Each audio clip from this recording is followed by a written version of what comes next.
It was one of those quiet mornings that seemed to stretch on forever. The kind where the sun filtered through the blinds just perfectly, casting a soft glow over the room. I looked over at Sienna, still fast asleep beside me. She was beautiful even in the stillness of dawn, her chest rising and falling gently with each breath. I couldn't help but smile. It had been a few years since we'd married, but even now, I still found myself marveling at how lucky I was. We had built a life together, one that I thought would last forever. Sienna was everything anyone could ever want in a wife.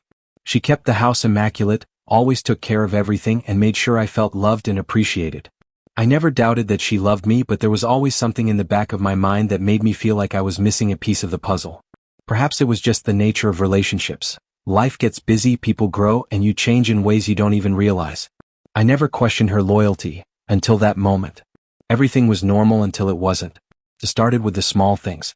A shift in her routine, the subtle change in the way she spoke to me, the time she would glance at her phone with a look I couldn't quite place. At first, I thought I was being paranoid.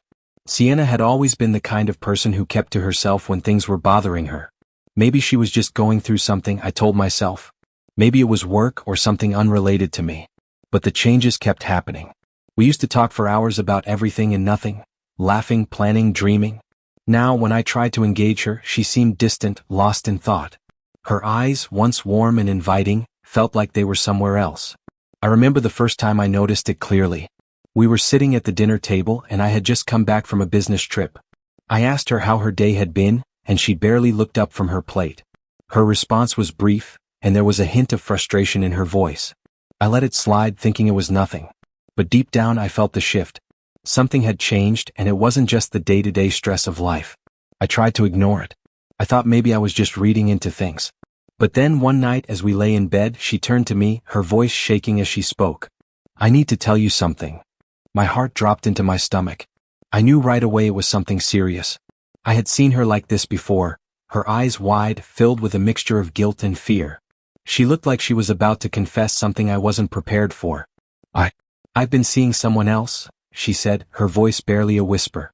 The words hit me like a physical blow. My body froze, unable to comprehend what she was saying. This couldn't be real. My mind raced, trying to process her confession. Sienna, my Sienna, was having an affair. I couldn't speak. The silence stretched between us, thick with the weight of her words. I didn't know what to say.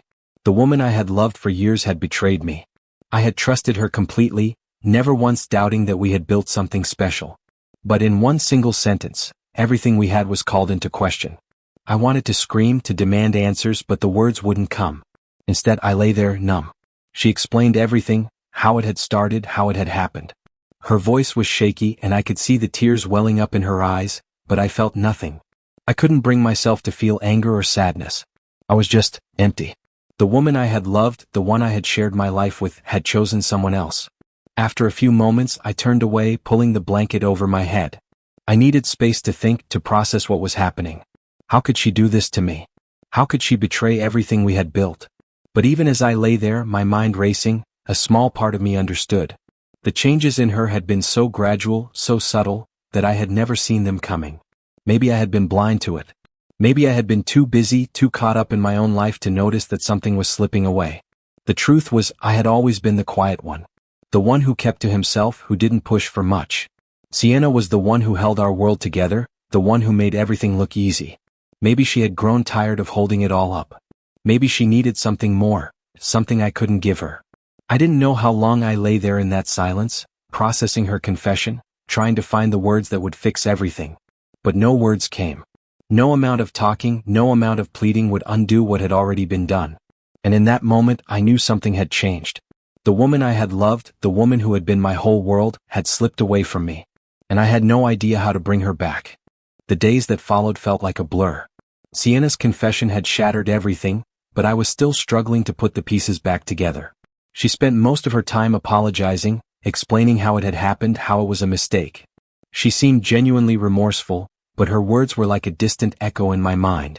Every time she spoke, I heard her voice, but it felt hollow, like it was coming from someone else.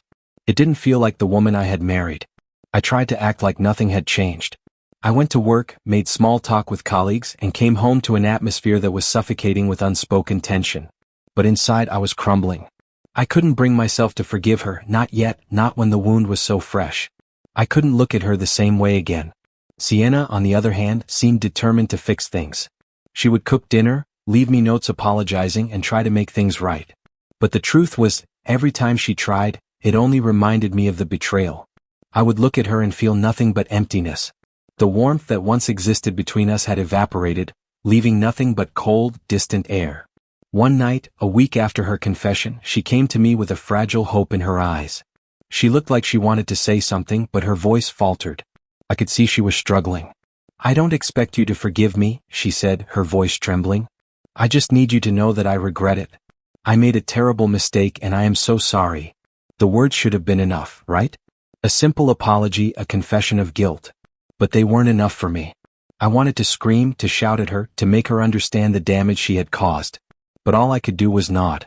My throat felt tight and no words would come. "Jeremy," she continued, her voice barely above a whisper. "I love you. I've always loved you. Please, just tell me what I can do to make this right." I wanted to say something, anything, to end the silence that had begun to suffocate us both. But how could I? What could I say? The truth was, I didn't know if I could ever trust her again. The very foundation of our marriage had been cracked, and no matter how hard I tried to repair it, I wasn't sure it could ever be the same. That night, as I lay in bed, I couldn't stop replaying the events in my mind. The images of Sienna with him, the thought of her in someone else's arms, kept haunting me. Every time I closed my eyes, I saw it, the betrayal. It gnawed at me like a constant reminder that I had been fooled. She had been my everything, and now she was someone I couldn't even recognize. The next day, something inside me snapped. I had spent days trying to ignore the growing distance between us, pretending that everything could go back to normal. But it couldn't. Not anymore. There was no pretending now. I walked into the living room where Sienna was sitting on the couch, her eyes swollen from crying.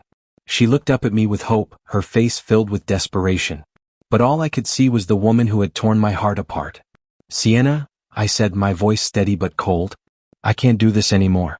I need space. We need space." Her eyes widened in shock. "What do you mean? I can't keep living like this. I can't keep pretending everything is okay when it's not. What you did, what you've done, it's broken us. I can't fix this. I don't think I even want to try anymore." I saw the pain flash across her face, and for a moment, I almost felt guilty. But then I remembered everything. The betrayal, the lies, the silence that had crept into our home. The weight of it all had become too much for me to carry alone. I wasn't sure if I could ever forgive her, and the thought of pretending otherwise felt like a lie. "Jeremy, please," she whispered, her voice cracking. "Don't give up on us. Don't give up on me." I turned away, unable to look at her anymore. "I don't think I can do this anymore," I said, my voice barely audible. "I'm sorry, Sienna. I'm sorry, but I can't keep going like this." I walked out of the room, leaving her there, crying softly. But I didn't feel relief. I felt nothing. The days after that were a blur of silence. We barely spoke, and when we did, it was only out of necessity. I went to work, came home, and went to bed. The routine had become mechanical, and the distance between us grew with each passing day. But despite the silence, I knew deep down that something had irrevocably shifted. It wasn't just the affair that had changed everything. It was the way I looked at her now. The trust we had shared was gone, and no matter how much I wanted to believe in us, I couldn't ignore the truth anymore. The love I had once felt for her was fading, replaced by anger, betrayal, and a deep, aching sadness that I couldn't escape. Sienna continued to try, cooking meals, leaving notes, reaching out with desperate pleas for forgiveness. But each time she did, it only reinforced the growing distance. I couldn't look at her without remembering what she had done. I knew that what I was about to do would change everything, but I had reached the point where there was no turning back. Weeks passed in a haze. The days blurred into one another, each one feeling like the last, and the weight of the silence between us grew heavier with each passing moment. Sienna did everything she could to show me how sorry she was. She apologized constantly, each word a desperate attempt to mend the irreparable damage she had caused. But I couldn't bring myself to believe her anymore. The trust that had once been the cornerstone of our relationship had been shattered, and no amount of apologies or gestures could fix that. I was tired. I was tired of the constant tension, the unspoken words, the guilt that weighed on me like a burden I couldn't shake off. I had spent so much of my energy trying to hold on to something that no longer existed. I had tried for weeks to make sense of everything, to find a way back to the life we had shared. But with every passing day, it became clearer that there was no going back.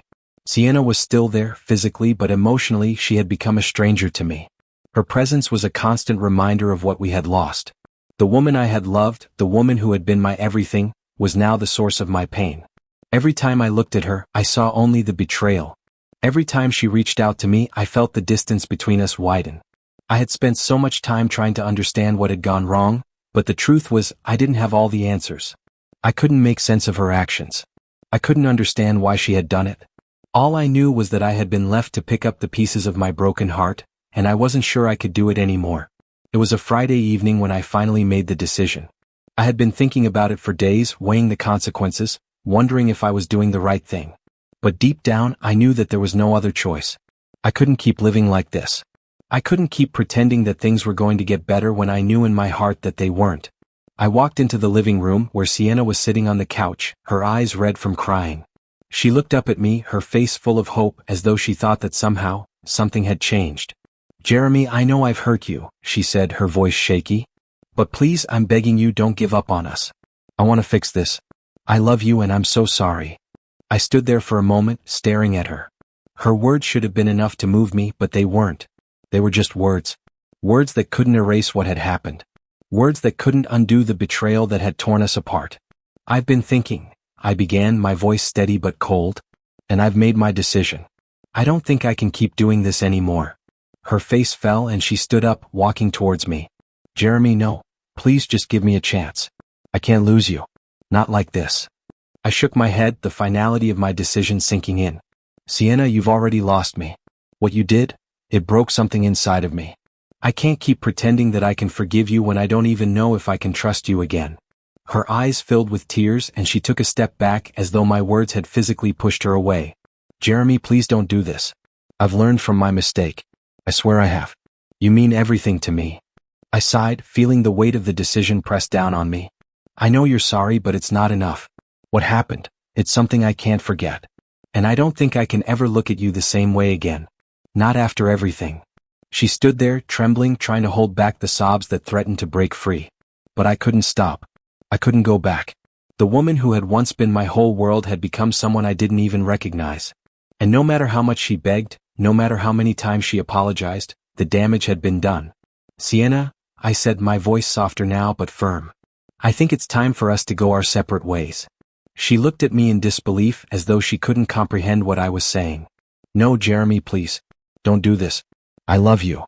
"I loved you too," I whispered, the words heavy on my tongue. "But love isn't enough when trust is broken. I'm sorry. I really am. But I can't stay." The silence between us was suffocating. I could hear her sobbing softly, but I couldn't bring myself to comfort her. I had reached the point where I couldn't pretend anymore. I had to let go. I turned and walked out of the room, not looking back. I could hear her calling my name, her voice breaking, but I kept walking. I needed to be alone. I needed to think. The decision had been made and there was no turning back. That night I slept in the guest room. The bed felt different, empty. It was quiet, too quiet. And I couldn't shake the feeling that I had just shattered everything. I had broken the heart of the woman I had once loved. But what choice did I have? The next morning I handed her the divorce papers. The words were final, cold, and necessary. I had made my decision. There was no going back. Sienna's face was a mixture of shock and devastation as she read the papers. She looked up at me, her eyes filled with disbelief. "Jeremy, no. Please, don't leave me." But I had already made my peace. I had already let go. The days that followed were some of the hardest of my life. Sienna's presence in the house was like a ghost. It wasn't that she had disappeared. No, she was still physically there, but she had become someone I could no longer recognize. The woman who once filled our home with warmth and love now seemed like a shadow of herself, a constant reminder of everything we had lost. After I handed her the divorce papers, there was no real conversation between us. She didn't beg anymore. Instead, she withdrew into herself, the tears slowly drying up as the reality of our situation sank in. There was nothing left to say. The decision had been made and there was no undoing it. I knew what I had to do next. I started packing up my things, taking only the essentials. The clothes I couldn't live without, a few books, a few personal items. I didn't need much. The rest of it, the memories, the little trinkets, the pictures of us together, remained untouched. I couldn't bring myself to look at them, to relive the moments we had once shared. I had to sever all ties, not just emotionally but physically too. It felt like the only way I could start to heal. Sienna, for her part, stayed quiet. She spent most of her time in her room, avoiding me, and I let her. We no longer shared the same space, and the silence between us felt like a vast, unbridgeable chasm. It wasn't easy though. The loneliness crept in on me at night, when I was alone in that quiet guest room. I kept replaying everything in my mind, the betrayal, the broken trust, the moments when we could have fixed things but didn't. The pain was still there, a dull ache that wouldn't go away. But in the midst of all the confusion and hurt, something else had started to emerge, a feeling of relief. I had finally made the decision. I had made it clear that I couldn't continue with a life built on lies and broken promises. And that, in itself, brought a sense of closure. It was 2 weeks later when I came home from work to find an envelope waiting for me on the kitchen counter. It was from Sienna. I had been expecting it though. I knew she was planning to move out. She had said as much, but I hadn't expected her departure to feel so final. I opened the envelope and found a letter inside. Her handwriting was familiar, but the words on the page were different, heavier, filled with a sadness that I could feel even through the paper. As I read it, I found myself torn between bitterness and a deep sense of sorrow for her. Jeremy, the letter began. I know I don't have the right to ask anything from you anymore, but I need to say goodbye. I know I've ruined everything and I can't take back what I've done. But please know that I'll always carry the regret of hurting you with me. I'll never forgive myself for what I did, but I hope, someday, you'll be able to find it in your heart to forgive me. You were always my everything. You were the man I loved, the man I wanted to spend my life with. But I know now that I can't expect you to be the same person you were before all of this. I've hurt you too much for that. I'm sorry, Jeremy. I'm so sorry. I felt a lump form in my throat as I read the words, but I didn't let the tears come. I couldn't. The pain was still fresh, still raw. But there was something in that letter that cut through the numbness, the realization that she had, in her own way, accepted what had happened. She wasn't asking for forgiveness anymore. She wasn't asking me to fix things. She was simply saying goodbye. I put the letter down, my heart heavy with conflicting emotions. Sienna had been the love of my life. The woman I had married, the woman I had built a future with. But that future was gone now, and no amount of regret or sorrow could bring it back. The next day she was gone. Her things were packed up, the house was empty, and for the first time in what felt like forever, I was truly alone. I stood in the living room, the silence almost suffocating. There was no sound, no sign of life. Just emptiness. But as I stood there, something began to change. Slowly, the numbness started to fade. The weight that had pressed down on my chest for so long began to lift. I had made the choice to let go, and with it, a small piece of me started to heal. Sienna had left, and though the pain was still there, I was learning to move on. I knew it wouldn't be easy. I knew the road ahead would be filled with challenges, with moments when I would doubt my decision. But for the first time in months, I felt like I was taking a step forward. In the weeks that followed, I started to rebuild my life.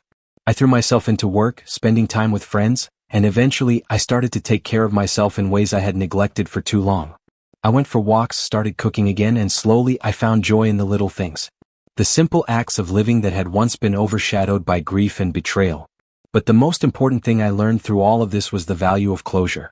Sienna and I had been a chapter of my life, a beautiful, painful, and ultimately broken chapter.